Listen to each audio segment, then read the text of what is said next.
Our next speaker is an expert in control systems and software engineering with extensive experience in Stockyard operations.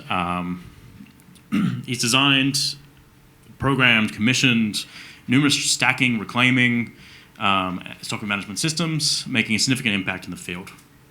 With a deep understanding of both OT and IT environments, Ryan is passionate about developing software that's elegantly solves real-world solutions, or problems, sorry. As a founder, developer, and product manager of StacksOn, he continues to drive innovation in this space.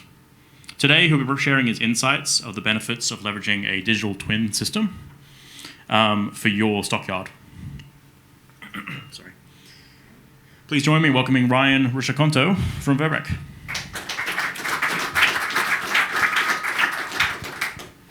All right. Well, thanks everyone for waiting. Well, I don't assume you're waiting for me. Everything's great. But yeah, hi, my name's Ryan. I'm the product manager for StacksOn. Today I'll be taking you through some of the surprising benefits of using a digital twin such as StacksOn in your Stockyard. So what is a digital twin? A digital twin is a digital representation of a real-world system. So for example, StacksOn, which is shown at the bottom there, is a digital representation of the actual stockyards, the product in the stockyard, and the machines within the stockyard.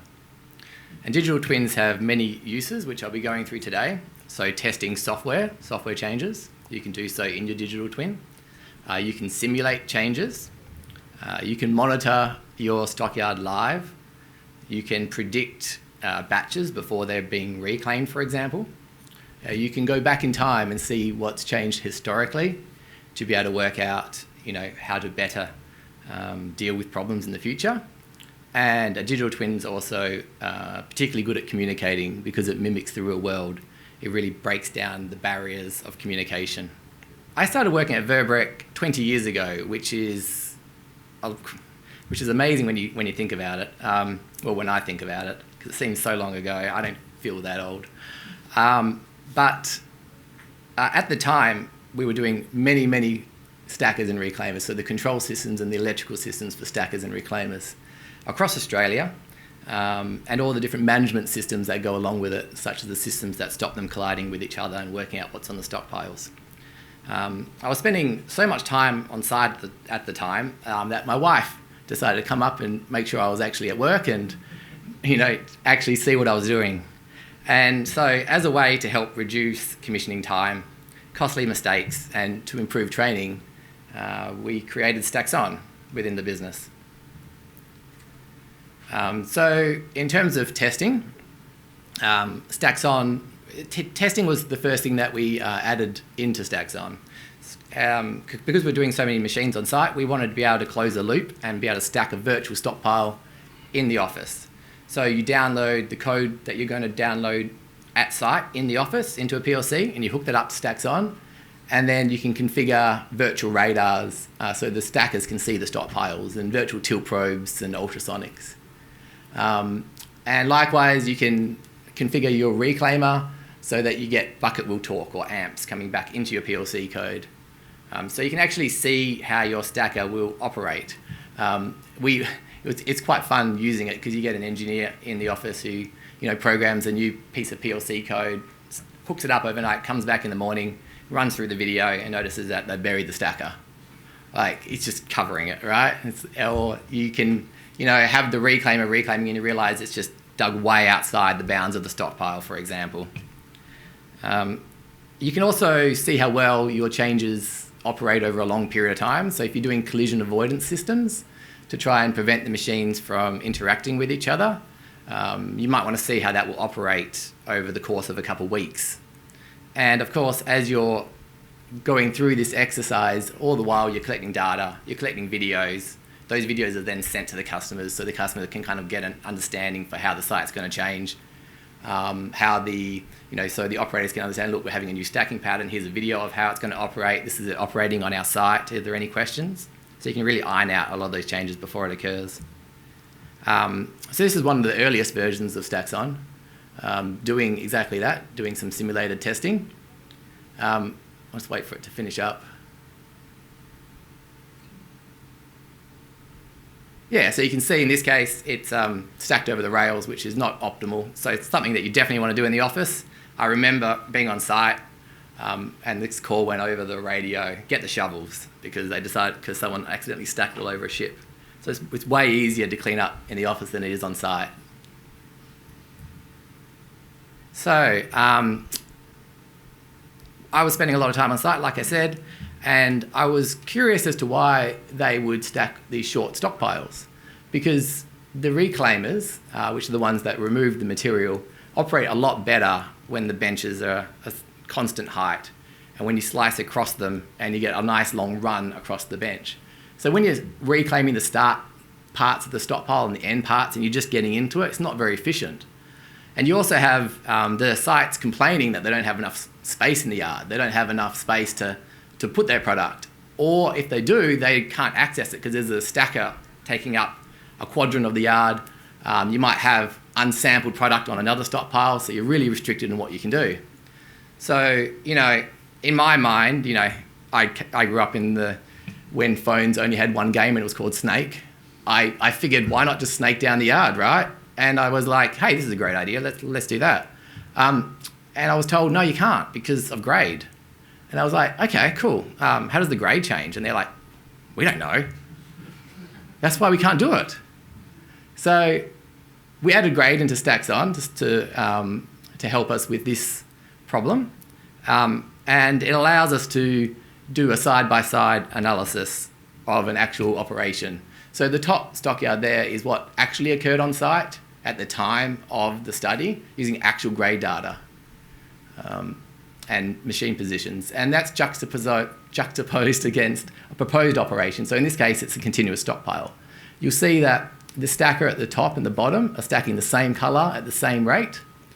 So exactly the same product is going into both of the systems. And then both the systems have exactly the same demand. So the reclaim is reclaiming the same product at the same rate. So what you can get is a direct comparison using actual site data. And you can see what every batch was and would have been if you ran your yard differently. You can get stats such as machine idle times, changing stockpile grades, reclaimability. The videos, just having a video is really, really useful because you can show, it just proves, the machines get too close, the machines have more space, all that type of stuff. And we can provide a 3D engine for it so you can zoom around and look at any interactions that you want to look at during that study period. So in this case, we gave it to the client.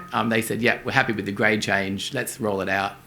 And, they were able to load their trains 10% faster, but also have access to a lot more products. So they had less downtime as well. And of course, you can really go to town, and some clients do. So this is like their top yard is their actual yard, and then they're trying short extensions, long extensions, continuous stockpiles. Yeah, so whatever you can imagine, we can probably stick it in and give you a side-by-side analysis. Okay, so we're moving on to the live monitoring. So I'll just give a quick rundown on how a digital twin such as StacksOn can operate and what it can be used for. So StacksOn can take your stockyard and let you see so much more than you can with the naked eye. It allows users to see any number of material properties such as product type and grade. And you can see the little mouse flicking through them on the side there. It does this by modelling material flow when stacking and tracking grade both from real-time devices and from delayed samples.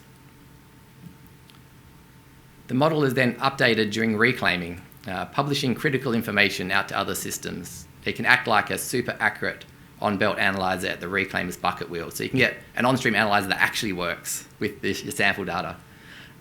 Users can navigate the environment naturally and can get information such as mass, stack time, and grade really easily just by pointing. So you can point at bench slices, benches, stockpiles.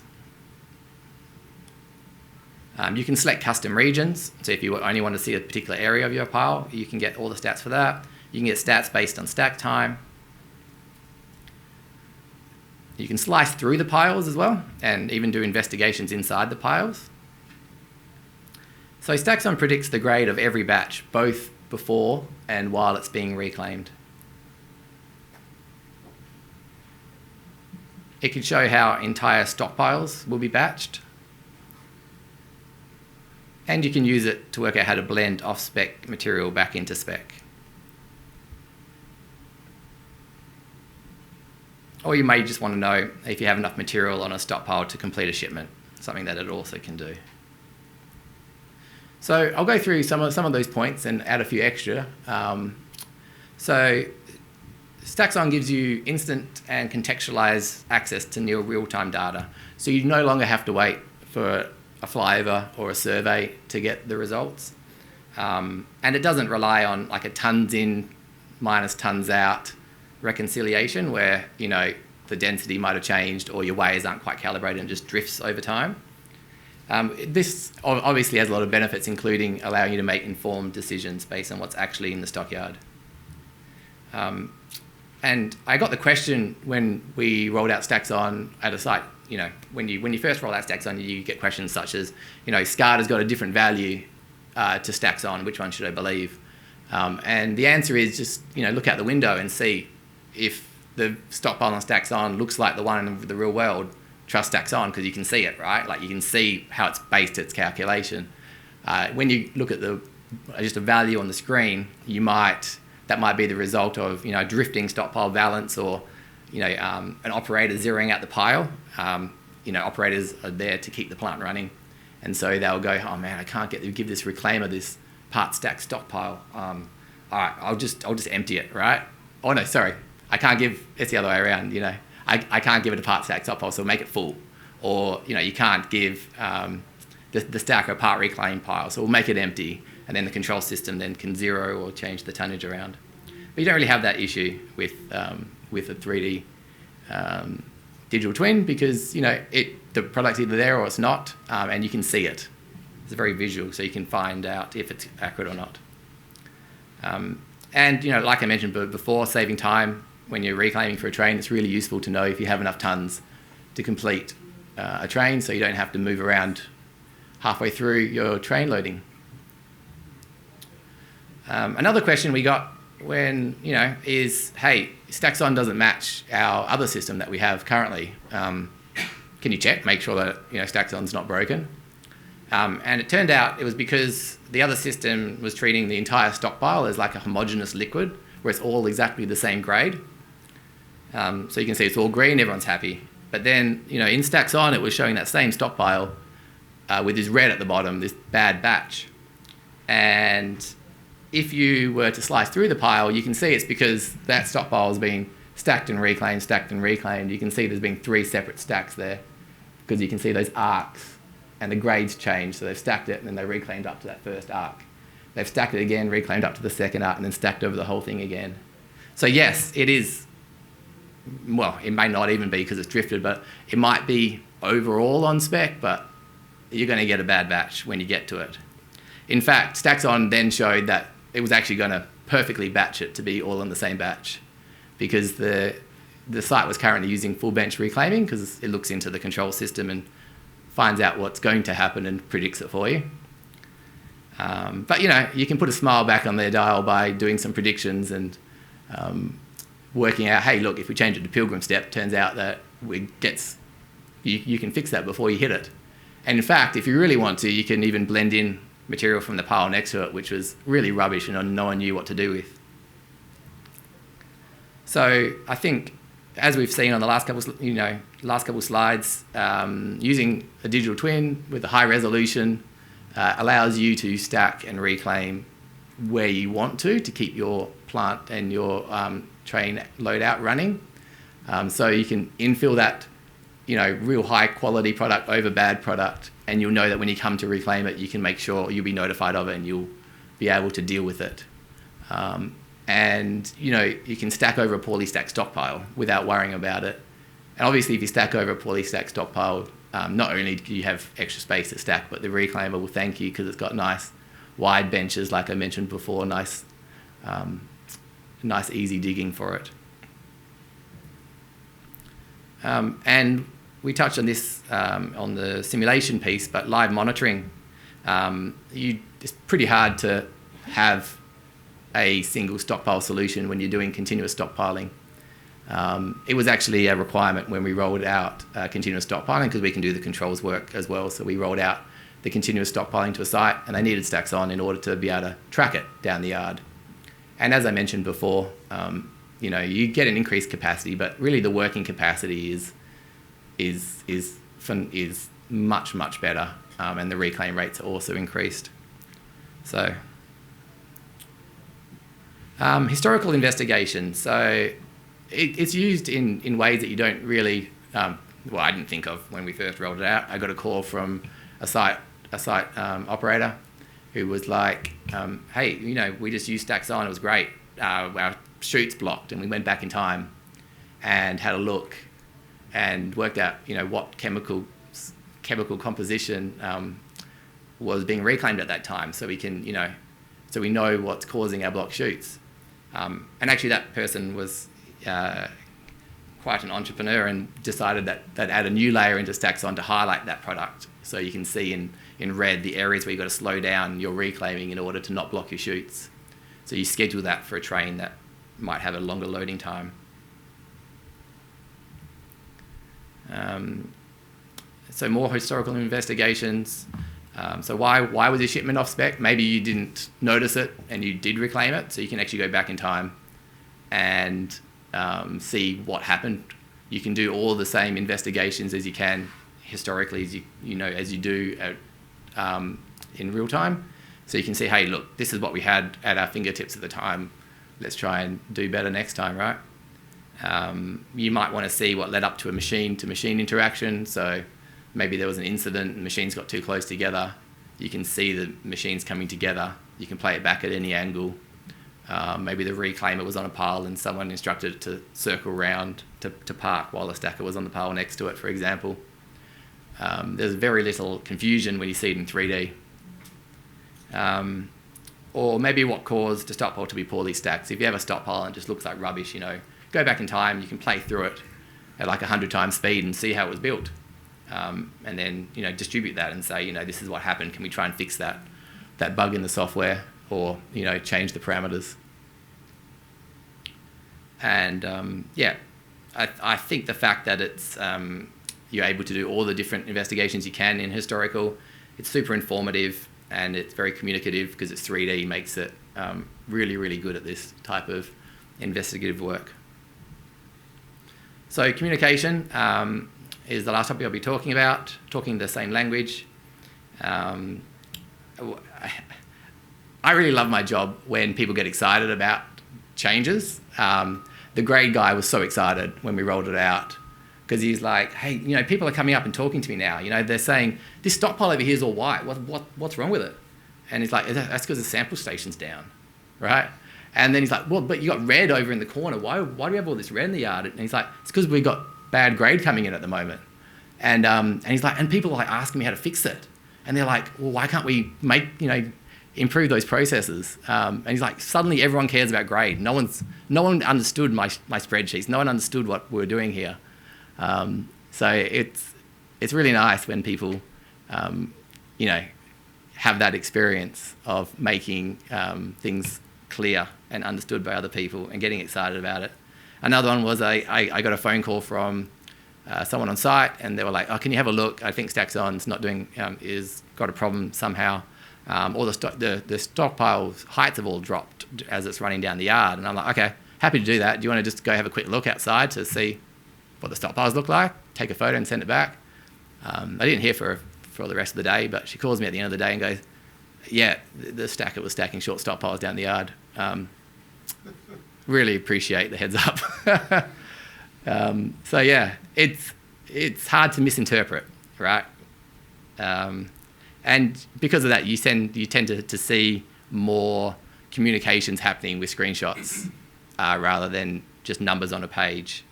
And schedulers use it, operations teams use it, different sites use it.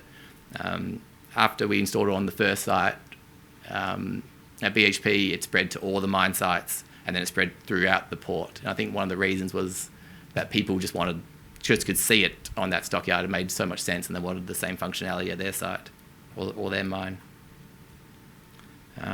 Training, obviously training's a lot more interesting when you have real world examples and 3D imagery. This is a pretty basic example, just showing, hey look, we're stacking a short top bench there. We've got to make sure that we always stack to the right height. Otherwise we get poor digging on the top bench. But you can imagine actually having actual events, machines moving towards each other, stacking bad product, etc., and including that in the training material, making it a lot more engaging.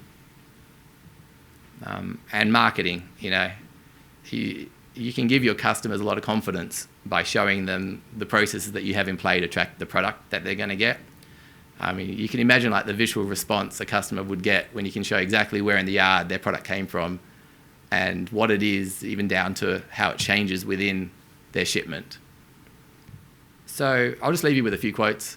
I think a lot of these we've talked about and are applicable. So stuff like so useful at a glance, improving situational awareness and driving really good conversations, and increasing, throughput and tracking. And the fact that, it is being used for people's go-to for product blends and yard tonnage. And yeah, BHP actually called it out in their annual report as it made such a difference to their operations. So thanks for your time. Hope it was interesting. And if you have any questions, let me know.